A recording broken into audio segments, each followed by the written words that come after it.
नमस्कार फैमिली। स्वागत है एक बार फिर एक नए वीडियो में। अभी कुछ दिन पहले अमेरिका ने टैरिफ बढ़ाकर सारे देशों को चकित कर दिया था। कुछ दिन बाद ही उसने एक ऐसा नियम लाके रख दिया है जो लोगों की गले की हड्डी बन गई है, खास करके भारतीयों के लिए। उसने H1 वीज़ा फीस एक बार फिर लगेगी इस प्रकार का एक बिल पास करके उस पर साइन कर दिया है। तो आज हम लोग जानेंगे कि H1 वीज़ा क्या है और उसकी फीस कितनी है और वह किन किन देशों के लोगों पर ये लागू होगा। नमस्कार, मेरा नाम गुप्ता है। आप देख रहे हैं क्राइम अड्डा टीवी। तो अगर मेरी बातें समझ में आती हो, पसंद आती हो, तो प्लीज़ चैनल को सब्सक्राइब करें, अपने दोस्तों को शेयर करें।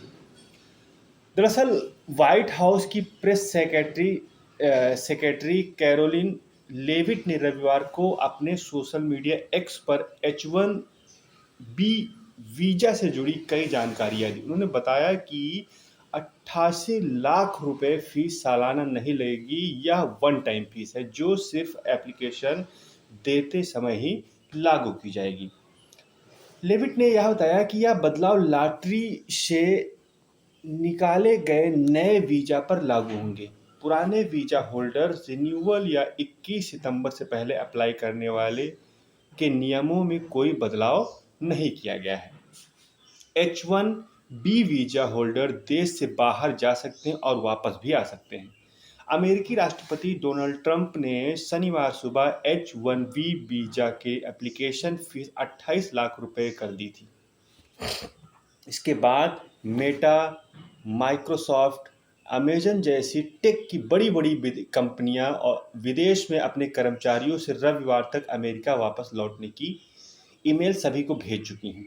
वहीं व्हाइट हाउस ने ट्रंप के H1 वीजा आवेदनों पर फीस बढ़ाने का समर्थन करने के लिए फैक्ट शीट जारी की। इसमें उन्होंने बताया कि इस कदम से अमेरिकी लोगों में नौकरियां सुरक्षित होगी क्योंकि विदेशी कर्मचारी कम वेतन पर अमेरिकी नौकरियों पर कब्जा कर रहे हैं।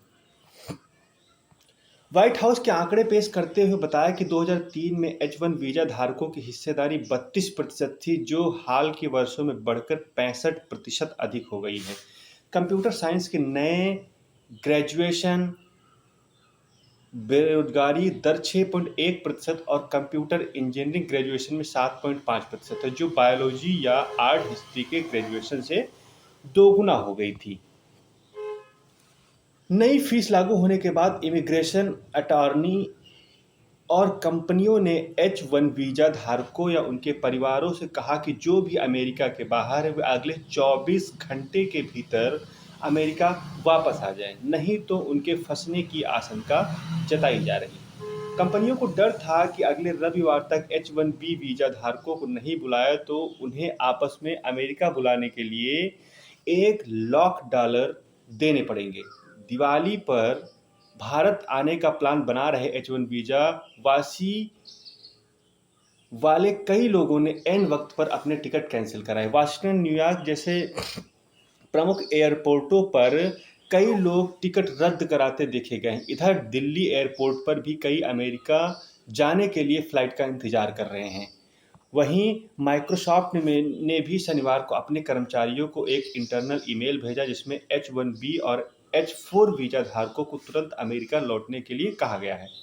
वहीं दुनिया की सबसे बड़ी टेक कंपनी मेटा ने भी कर्मचारियों को ऐसा ही अलर्ट जारी कर दिया है। माइक्रोसॉफ्ट ने कहा है कि H1B वीजा धारक अगले कुछ समय तक अमेरिका में ही रहे। H4 वीजा धारकों को भी यह सलाह दी है। हमारी सिफारिश है कि दोनों तरफ से वीजा धारक 21 सितंबर की डेडलाइन से पहले यानी रविवार तक अमेरिका पहुंच जाएं। अब H1 वीजा लेने में भारतीयों की जो प्रतिशतता है वो सबसे ज़्यादा है। इसमें लगभग 73% भारतीय हैं, 12% चाइनीज़ हैं, 1% फिलीपींस हैं, 1% कनेडियन हैं, 1% कोरिया और अन्य जितने देश हैं वो लगभग 12% हैं। अमेरिका कि वीज़ा फीस बढ़ाने के फैसले पर भारत ने भी प्रतिक्रिया दी है। विदेश मंत्रालय के प्रवक्ता रणधीर जायसवाल ने प्रेस रिलीज कर कहा है कि इस कदम का मानवीय असर भी पड़ेगा, क्योंकि कई परिवार प्रभावित होंगे। सरकार को उम्मीद है कि अमेरिकी अधिकारी इन समस्याओं का हल निकाल लेंगे। चलिए अब हम लोग जानते हैं, कुछ नॉर्मल प्रश्न हैं वीज़ा से रिलेटेड जिनकी समझ में नहीं आते हैं, उनको एक्सप्लेन करके बताते हैं। अगर मेरी बातें समझ में आ रही हो तो प्लीज़ चैनल को सब्सक्राइब करें, शेयर करें। अब पहला प्रश्न ये उठता है, H1B वीज़ा क्या है? तो हम आपको बता दें, H1B वीज़ा एक नॉन इमिग्रेशन वीज़ा है। यह वीज़ा लॉटरी के जरिए दिए जाते हैं, क्योंकि हर साल कई सारे लोग इसके लिए आवेदन करते हैं। यह वीज़ा स्पेशल टेक्निकल स्किल जैसे IT, आर्किटेक्चर और हेल्थ जैसे प्रोफेशन वाले लोगों को जारी होते हैं। अगला प्रश्न ये उठता है कि प्रत्येक वर्ष कितने H1 वीज़ा दिए जाते हैं? अमेरिकी सरकार हर साल 85,000 H1 वीज़ा जारी करती है, जिनका इस्तेमाल ज़्यादातर तकनीकी नौकरियों से होता है। इस साल के आवेदन पहले ही पूरे हो चुके हैं। आंकड़ों के अनुसार केवल अमेजन को ही इस साल लगभग 10,000 से ज़्यादा वीज़ा मिले हैं, जबकि माइक्रोसॉफ्ट और मेटा जैसी कंपनियों को 5-5 हज़ार वीज़ा स्वीकृत किए गए हैं। सरकारी आंकड़ों की बात करें तो पिछले साल H1 वीज़ा का सबसे ज़्यादा फायदा भारत को मिला था। हालांकि इस वीज़ा कार्यक्रम की आलोचना भी होती है। अगला प्रश्न है, H1B वीज़ा में बदलाव से भारतीयों पर क्या असर पड़ेगा? सबसे मेन प्रश्न ये है कि असर क्या पड़ना है। तो आपको हम बताते चले, H1 वीज़ा के नियमों में बदलाव से 2 लाख से ज़्यादा भारतीय प्रभावित होंगे। साल 2023 में H1B वीज़ा लेने वालों में 1,91,000 लोग भारतीय थे। ये आंकड़ा 2024 से बढ़कर 2,07,000 हो गया था। भारत की IT टेक कंपनियां हर साल हजारों कर्मचारियों को H1 पर अमेरिका भेजती थी। हालांकि अब इतनी ऊंची फीस होने पर लोगों को अमेरिका भेजना कंपनियों के लिए कम फायदेमंद होगा। वहीं नई फीस से एंट्री लेवल और मिड लेवल कर्मियों को मुश्किल होगी।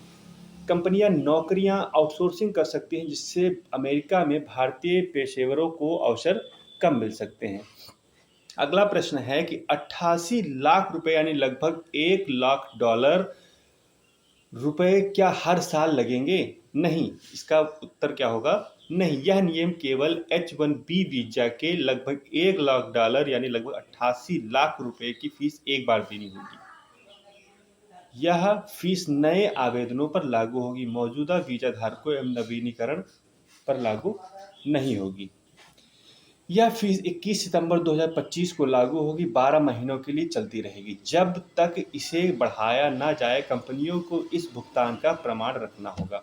यदि भुगतान नहीं किया गया तो याचिका को अमेरिकी राज्य विभाग या होमलैंड विभाग रद्द कर सकता है।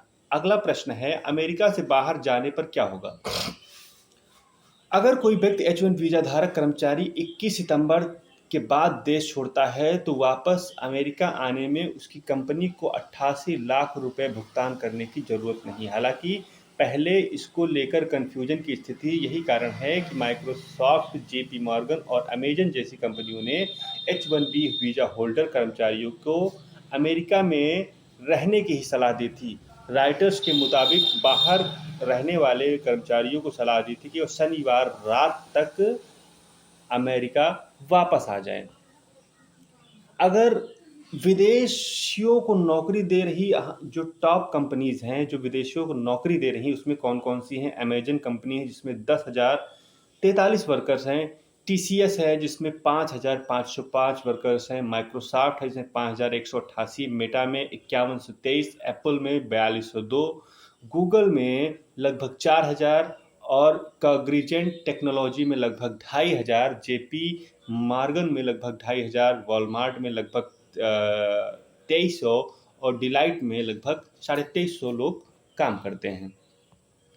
वहीं अगर हम दूसरी ओर देखें तो इसमें अमेरिकी राष्ट्रपति डोनाल्ड ट्रंप ने कहा है कि राष्ट्रपति अब अमेरिकी सिर्फ टैलेंट लोगों को ही वीजा देगा, ना कि ऐसे लोगों को जो अमेरिकियों की नौकरियां छीन सकते हैं। उन्होंने यह भी कहा कि इस रकम का इस्तेमाल टैक्स को घटाने और सरकारी कर्ज चुकाने में किया जाएगा। वहीं हमारे देश के विपक्ष नेता राहुल गांधी इस फीस को बढ़ाने से उनको एक नया मुद्दा मिल गया है, जो प्रधानमंत्री नरेंद्र मोदी की सरकार पे वो थोपने के लिए तैयार है। आगे क्या रणनीति होती है हम आपको पूरी बताते रहेंगे। वीडियो पसंद आए सब्सक्राइब करिए, शेयर करिए। मिलते हैं नेक्स्ट पार्ट में, तब तक के लिए नमस्कार, जय हिंद।